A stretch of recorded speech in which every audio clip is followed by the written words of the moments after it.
এই প্রথম নাম ধরে ডক্টর ইউনূসের বিরুদ্ধে কঠিন অবস্থান নিল বিএনপি। রাজনীতিতে বড় কিছু ঘটছে, বিএনপি ধ্বংসের দিকে, বিএনপি শেষ হয়ে যাচ্ছে। বিএনপি চোখে মুখে অন্ধকার দেখছে, বিএনপির সামনে হতাশা, কি করবে তারা বুঝতে পারছে না। এক এক সময় এক এক কথা। প্রথম দিকে তাদের স্ট্যান্স ছিল যে না, ডক্টর ইউনূস ভালো, তিনি বিশ্ববরেণ্য লোক, ডক্টর ইউনূসকে ব্যর্থ হতে দেওয়া যাবে না, নানান পামটাম দিয়ে কথা বলতো। যদিও আমরা জানতাম যে ডক্টর ইউনূসকে বিএনপি চায়নি, ডক্টর ইউনূসকে এনেছে শিবিরের ছেলেরা।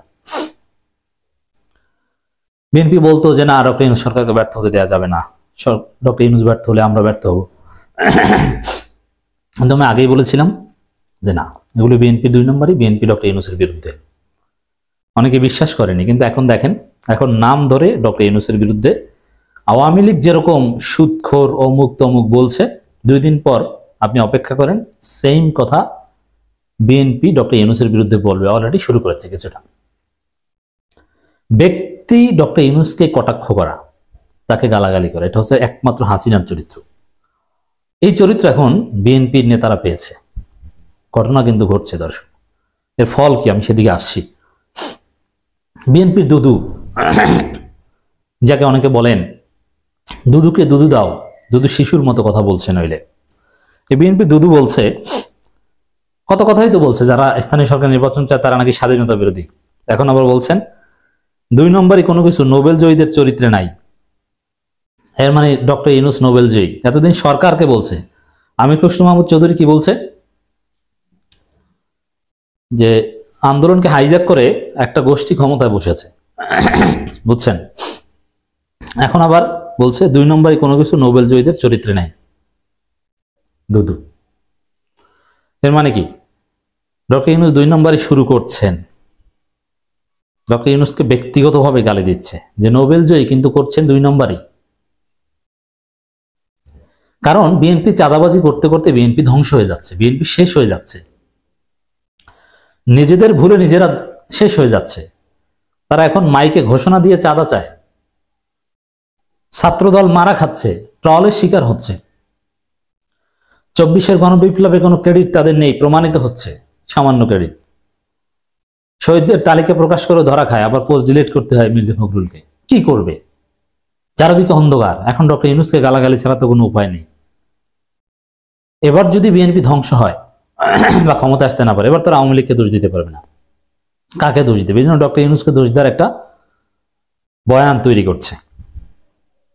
2 নম্বরে কোনো কিছু নোবেল জয়ীদের চরিত্রে নাই। খেয়াল করেন, ডক্টর ইউনূসের চরিত্র নিয়ে কথা বলা শুরু করেছে। আবার আমির খসরু মাহমুদ চৌধুরী কি বলেছিল আমি আবারও স্মরণ করে দিচ্ছি, আন্দোলন হাইজ্যাক করে একটা গোষ্ঠী ক্ষমতায় বসেছে, ডক্টর ইউনূসকে বলছেন। তো বিএনপি এখন কতটা ডক্টর ইউনূস বিরোধী হয়েছে ক্লিয়ার। বিএনপির ভাইস চেয়ারম্যান শামসুজ্জামান দুদু বলেছেন, এবছরেই নির্বাচন অনুষ্ঠিত হবে এবং ধানের শীষ বিজয়ী হয় বিএনপি ক্ষমতায় আসবে। মাঠ পর্যায়ে নেতাদের যে দৃঢ়তা তা সারা বাংলাদেশের জন্য অনুসরণীয় হবে বলে মন্তব্য করেন তিনি। শুধু এই নির্বাচন না, এর পরের নির্বাচনও নাকি জিতবে। এর মানে বিএনপির এখন নব্য পিতা ভারত বলেছে, বিএনপির স্বামী ভারত বলেছে। আওয়ামী লীগ তো ডিভোর্স হয়ে গিয়েছে বা মারা গেছে, মারা গেলে তো নতুন বিয়ে করতে হয় না, এখন ভারত নতুন বিয়ে করছে, নতুন স্ত্রী ভারতের বিএনপি। ভারত মনে হয় গ্রিন সিগন্যাল দিয়েছে,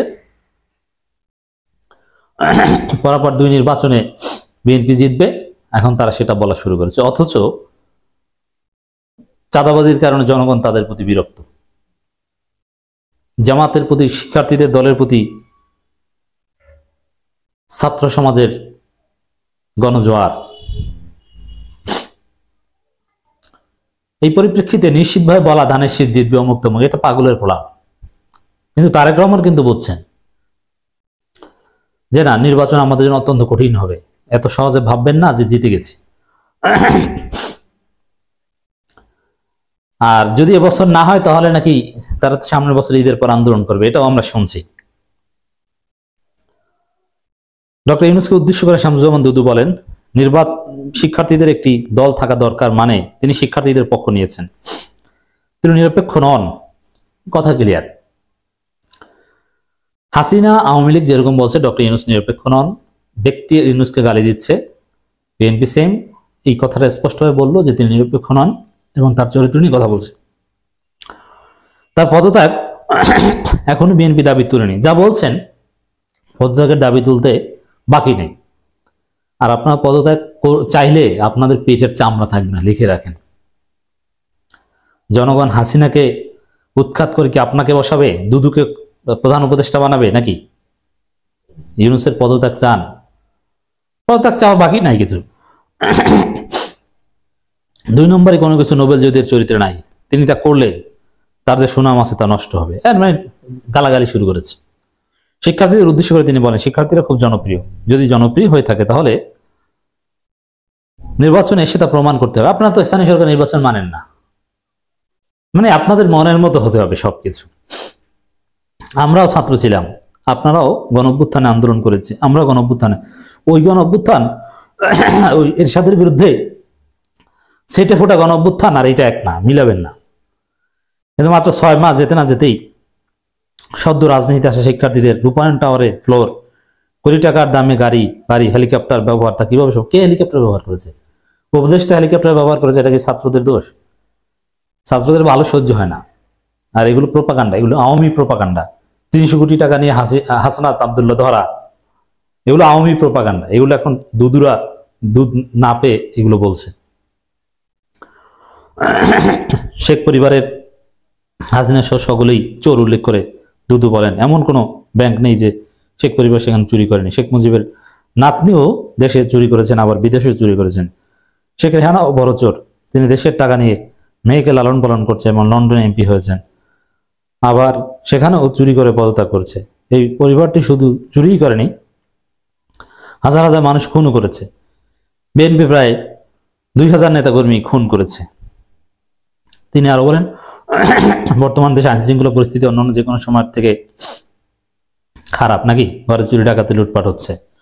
আওয়ামী লীগের সময় ভালো ছিল, এখন সে আওয়ামী জামানাত চান। আক্ষেপ করছেন হাসিনা পালানোতে, এটা তো বলতে পারছেন না, বুঝি। আপনাদের ব্যবসা ভালো চলতো তখন।